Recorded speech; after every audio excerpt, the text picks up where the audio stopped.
பிரதமரையே அசர வைத்த செஸ் அசுரன். தட்டி கொடுத்து சிரித்து மகிழ்ந்து வாழ்த்து தெரிவித்த மோடி. தங்கம் வென்று வந்த தங்கங்களை நேர்ல அழைத்து பாராட்டு தெரிவித்த போது எக்கச்சக்கமான சுவாரஸ்யமான விஷயங்கள் நடந்திருக்கு. இந்த வீடியோ இணையத்துல வைரலும் ஆகிட்டு இருக்கு.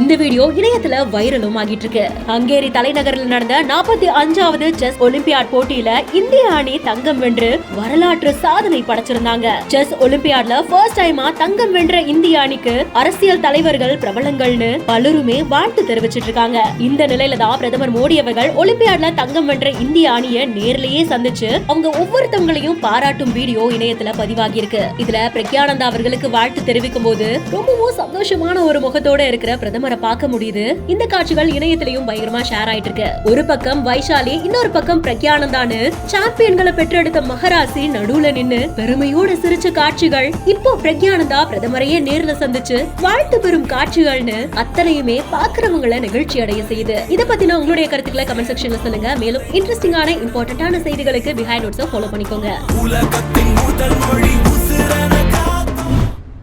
எங்களுக்கு மின்சாரமே வேண்டாம் என 2024 கரண்ட் இல்லாமல் வித்தியாசமாக வாழும் 1000த்திற்கும் மேற்பட்ட குடும்பத்தினர் கூறும் நெகிழ்ச்சி வரலாறு. சாதிகளை தூக்கி எறிந்து சாதித்து நிற்கும் கிராமம்.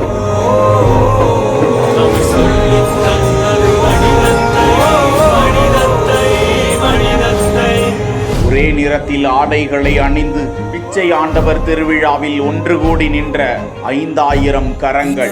பிரிந்தது போதும், மதம் என பிரிந்தது போதும், மனிதம் ஒன்றே தீர்வாகும்.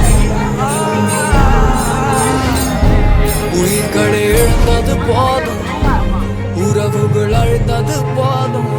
புதுக்கோட்டை மாவட்டம் கீரனூர் அருகே அமைந்திருக்கிறது மெய்வழிச்சாலை கிராமம். இந்த கிராமத்தில் 69 சமூகத்தை சேர்ந்த மக்கள் வசித்து வருகிறார்கள். ஆனாலும் தங்களுக்கிடையே சாதி, மத, இன பாகுபாடு இன்றி அனைவரும் ஒன்றுதான் என வாழ்ந்து வருவதை கொள்கையாக கொண்டிருக்கிறார்கள்.